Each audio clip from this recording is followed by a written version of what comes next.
Hi, Pat the podcast editor here. How can you get the absolute best from the people you work with? Today, Dan and Lloyd are talking about cultivating relationships in a way that will see you get more in return. Surely everyone gets an equal service, Lloyd. So this episode's pointless because there's nothing you can do to impact getting more. No? Am I wrong? Definitely wrong. Completely wrong, Dan. Now, whether it's your colleagues in the office or the people cleaning your toilets, growing and maintaining relationships goes a long way to getting the best in return. But it does go both ways, and you have to show that you value the work they do if you really want those results. They provide a great service. Oh, I've just seen you've gone live with your new website, ABC Cleaning Company. Do you want a testimonial from me as a customer or anything? Proactively, getting in the good books of who you're buying from, or if it's your employees, thinking what is important to those people. Yeah. So, how can you start getting the best from anyone you do business with? Stay tuned and find out. You can also stay tuned to find out how you could win a free pizza from Dan and Lloyd. There's absolutely no point of this. Terrible competition because we're not getting any value from that whatsoever. I suppose we're doing nice things for listeners. I think it'd be funny though, wouldn't it? Yeah, fuck it. All right. Right, I think it's time we got into it. Get comfortable. This is episode 56 of the Business Anchors podcast. We're just a couple of business anchors. Welcome to the Business Anchors podcast. This jingle is slightly too long. This jingle is slightly too long. Why should anyone listening to this podcast care about getting the most from anyone you work with? Sounds a bit boring. Well, business efficiency is why. Oh, this is going to be a fun one. Yep. A nice dry subject. No, I think so. Getting the most from anyone you work with is basically how you can have a more successful business, because it means I put in less resource and I get out more value. So if you're talking like, oh, I'm working with Dan, if I'm a knob to him and therefore he doesn't want to work hard for my business, then I'm not going to get much value out of what I'm investing in working with Dan. If I'm working with someone who's providing my cleaning services for the office, if I don't get the most I can from that, or I'm paying more to get a worse service, then you're going to have a less efficient and less profitable business. Surely everyone gets an equal service, Lloyd. So this episode's pointless because there's nothing you can do to impact getting more. No? Am I wrong? Definitely wrong. Completely wrong, Dan. So even if someone's telling you that they give everyone an equal level of service, an equal amount of attention, an equal amount of value, they're definitely lying. I think even if they're doing it subconsciously, so whether it's one of your employees or whether it's someone supplying your business something, if you think of everyone you work with, speak with, provide any value in your life or your business, there are people you put much more effort in, or there are businesses you put much more effort in for various reasons. So I know clients we've worked with previously, if a client really bends over backwards to help you in turn feel really like you want to do anything obliged to do the best job you can for them. If they speak to you really politely and are really lovely in every communication they have with you, you feel obliged to do a really brilliant job for them. And if they're very rude to you and don't actually care about you as a person, you feel the other way. Less so. Yeah.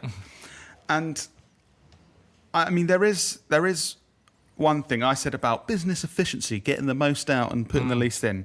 However, I don't fully believe in this approach to the extent. So someone like Jeff Bezos will look for... Or Brewdog. Or Brewdog, where they just whip all their staff and stuff. Allegedly. That was a joke. That's not true. They don't do that.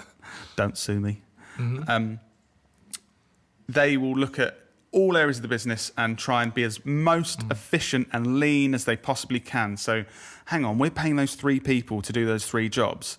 We could probably just get Sandra to do all of those people's jobs. She'll have to work late. She'll hate her life, but we could pay 1 salary rather than 3. Sweet. So that makes your business more efficient, more profitable. You can grow quickly. You can take money out. Not the best culture, You can buy a yacht. Doesn't sound like the best culture there, Lloyd. No.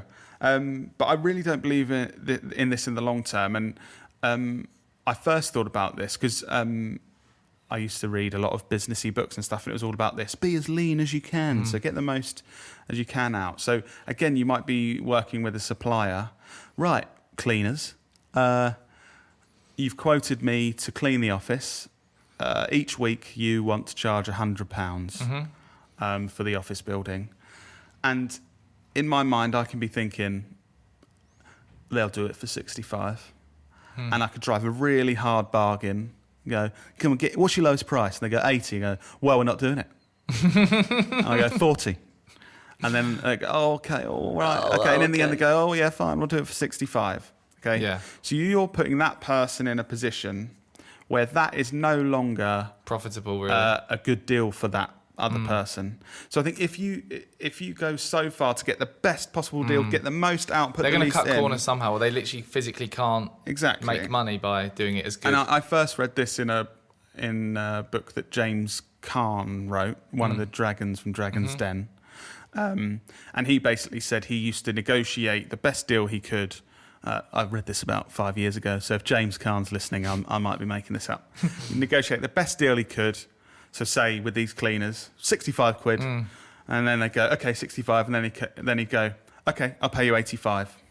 So he'd know he'd negotiate them down and be like, I don't want you to do a thing for the lowest possible thing you can do, and not like me as a customer. I'll pay you 85 for that. Thank you for your service. Yeah. You're then someone that cleaner wants to do a good job for. You're still profitable for them as a business, so you're an important customer. They appreciate that you're not just trying to pay them the least. Go on. No, and he was saying, I mean, obviously James Caan wasn't talking about a cleaner, he was talking about a supplier for one of his massive businesses. But he was saying, if I pay 5p more for this product than other suppliers, when that supplier has an issue and is like, oh my God, we're going to be late on delivery for some of our clients. They actually care about you. Who are they going to be first on the list? They're going to go, we'll definitely deliver to James Caan. He pays us 5p more per product and genuinely cares about our business. And I think that's... So that's the really other good. way, not necessarily trying to get the most you can. I think trying to get a lot out of it, maybe get 90% of the most you can, but don't always go that way. That's reminded me of when people ask us for a discount. And to be honest, we did an episode on pitching last week. To be honest, not that often people ask for a discount with us. No. Because they're not buying like a £5 sharpener or something, or they're not like, it's quite a high value, high return service. And now my answer is no. We don't provide discounts because we've got the evidence to show that we can deliver on our promises. We've priced this very fairly. Do you want it or not? And then I think that adds confidence sometimes as well. When you're providing a high quality service as well, or high quality product or whatever, we're not competing on price. We don't want to try and be the cheapest. No. We're doing a really good job.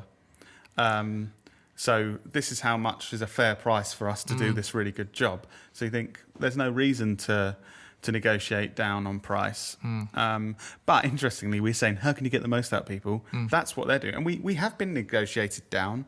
There's a client we started working with a few months ago, and I actually thought she sort of negotiated, and I thought, you can tell she's been in business a while because she's actually looking at it thinking, okay, these guys are really good.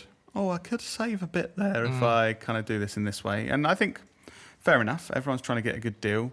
But again, it comes down to that thing of, if we are working with 3 clients that have negotiated, I'm speaking hypothetically now for any business, 3 clients that have negotiated us down to a cheaper rate and 3 clients that are paying what we believe is a fair price, who I mean, even subconsciously, who is going to get the better service, I think. I feel like this podcast episode is a contradiction from what you said, though, because this episode is about how do you get more? How do you get more? But you're saying, don't try and get more because, let people be fair to people. No, so why are we talking about this? No, but I just wanted to say that you can go too far to that extent and end up getting less. Right. I feel there's like a peak. There's a peak right near the end where you're getting the most you can. Yeah. And if you try and push it too far, it goes down and you don't get good value.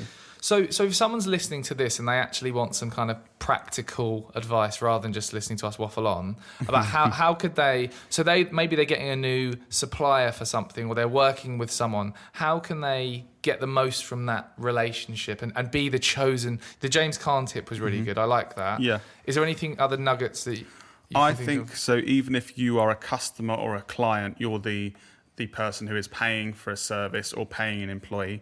I think you're going to get the best out of that relationship if you think about what they want and what's important to them. A lot of people have the thing of, well, I'm paying you to do it, so I don't need to think about that. I'm the customer. And that's fine if you want to think like that, but that's not how you're going to get the most out of it. For example, a lot of people's suppliers and things that we pay, quick payment is something that's really nice for them to have, because if you're a company or a business that pays late or takes a long time to pay or queries everything and thinks, I'm going to hold some of that back, that £5, because you didn't do that quite right, that person is going to be like, oh, they, when they're busy, they've got 2 customers they can work with on something. The person that's crap at paying, or yeah, oh, I know Lloyd pays me the day after I do the work, even though I say it's he can pay me 15 days later. Whereas Simon, he's supposed to pay 15 days later, but he always pays 45 days later. Who's going to get the better service? not Simon. Yeah. So, and obviously that's just about time, quickness of payment and cash flow and things. But there's lots more things, actually thinking they provide a great service. Oh, I've just seen you've gone live with your new website, ABC Cleaning Company. You've been doing a great job for us over the last couple of years. Do you want a testimonial from me as a customer or anything? Proactively, doing things like Clever. that. Again, getting in the good books of who you're buying from, or if it's your employees, you are, or if you don't have that business model and they're freelancers or whatever, you're basically sort of buying their time and creativity and productivity. So thinking what is important to those people. Yeah. Because that attitude, I think we've gone past the point. I'm the customer, so I pay you, so I don't need to think about what you need. I think that's so old-fashioned, outdated. A good business won't work with shit customers, I think. Yeah. Yeah. And another thing that...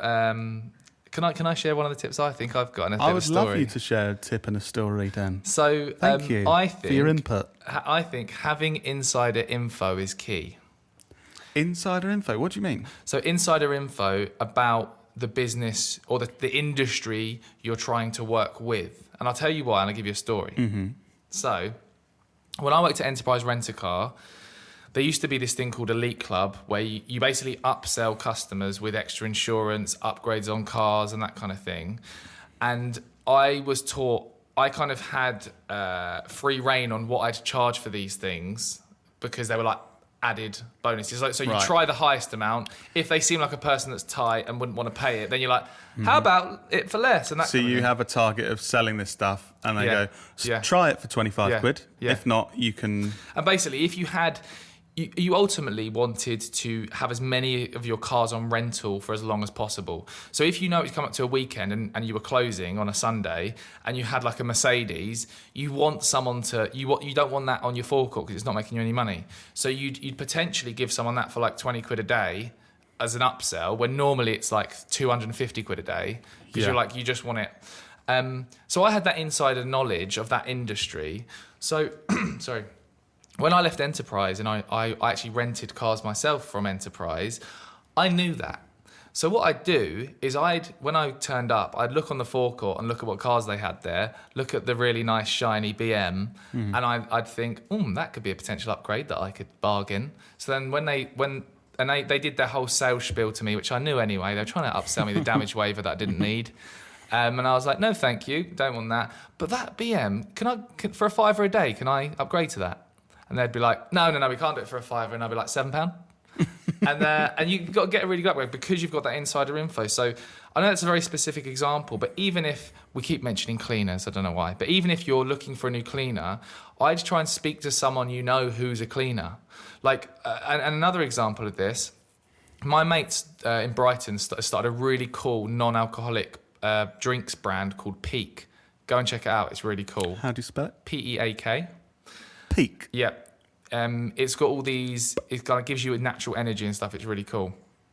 And he's looking to work with a Brighton marketing agency to help him, someone local. And we've had long chats, and he's asked me, what should I be looking for? What are the alarm bells that and a marketing agency doesn't know what they're doing? And he's spoken to me before to get all of that advice.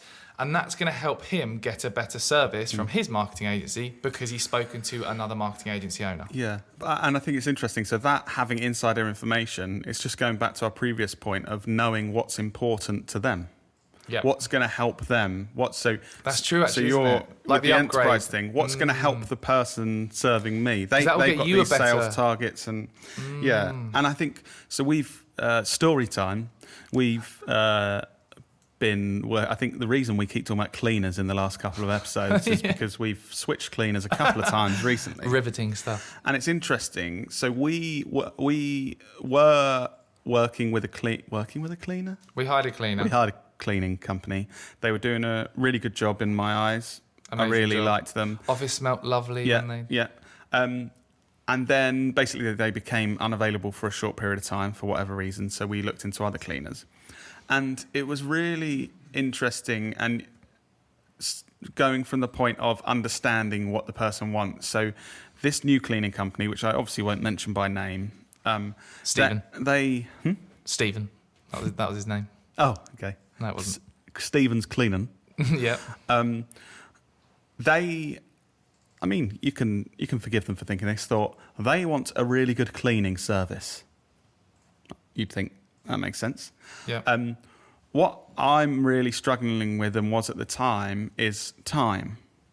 So I want You're to a busy man. not have to put a lot of time in, but get the office clean to a good standard. So this Stephen's Cleaning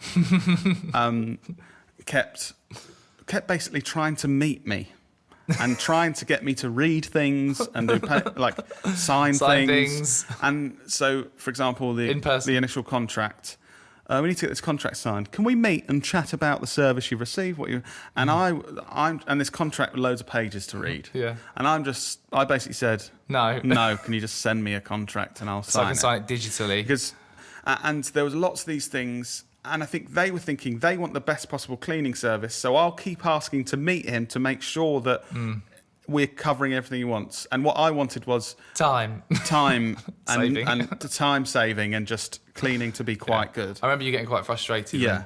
So I think that's a really interesting thing. So for Stephen's Cleaning, they didn't understand that when they're cleaning an office building, part of the service is, not taking up that person's time potentially, for me and maybe for others.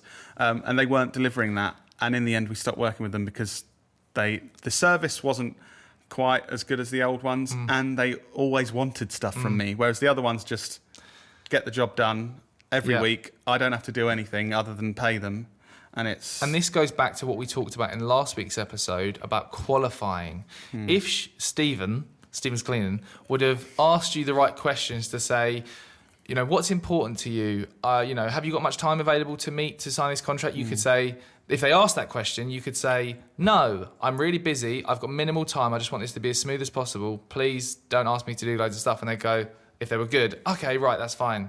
Yeah, Note we'll that just down send in this their over. CRM system. We'll send this over quickly to get signed digitally, and we'll And then- start the service. Let us know if there's anything we need to know. Whereas it went the other way of not just I want to keep meeting you. It was even after me saying I haven't got the time to meet you, please.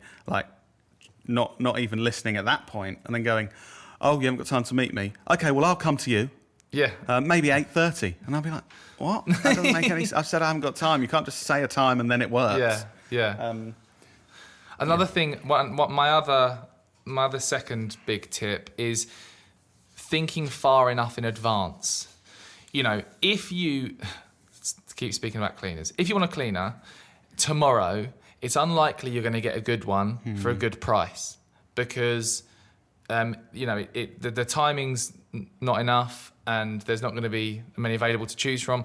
And this is a similar thing to us.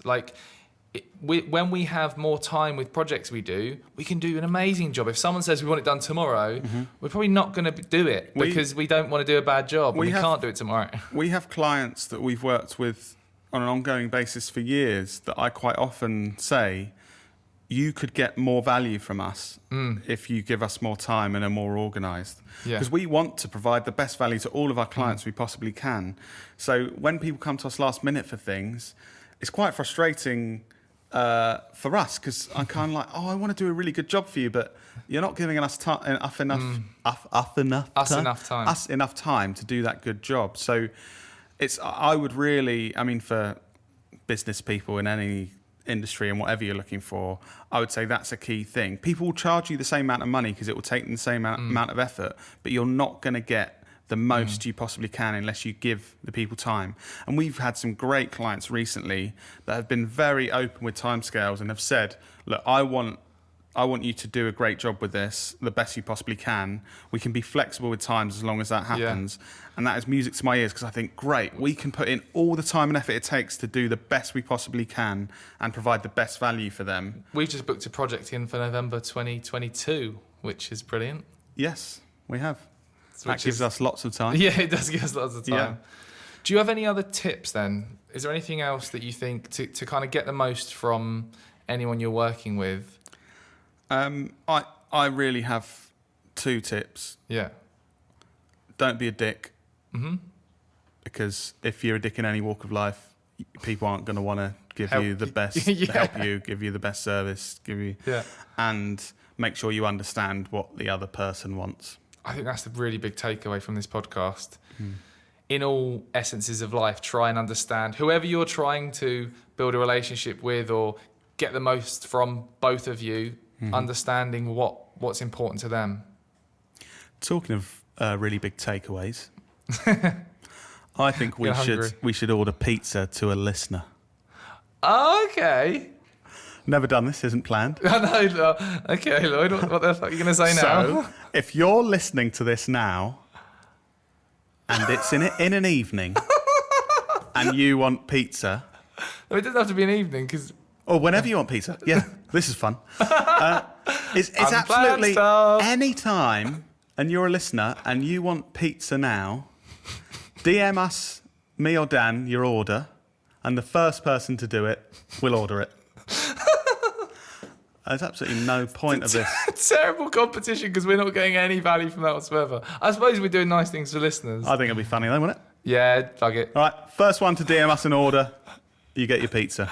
Wait, is there a limit on the order? What if they send like 1,000 pizzas? Just follow order. The advice. Don't be a dick. I'm going to be honest. If it's £1,000 order, I'm going to see another one first. Just bear that in mind. We can upload a picture of the person with their pizza, and well, we can't because this is a podcast. Actually, we can describe the photo of the person. Yeah. Pretty pointless, but enjoy your pizza, listener. Whenever you get in touch. What a great way to end the podcast. Yeah, a terrible competition completely that wasn't irrelevant. planned. But yeah, that's funny. Okay. Great takeaway, Lloyd. Oh no, we've done that. Okay. Yeah. Good takeaway. See you next week. Bye.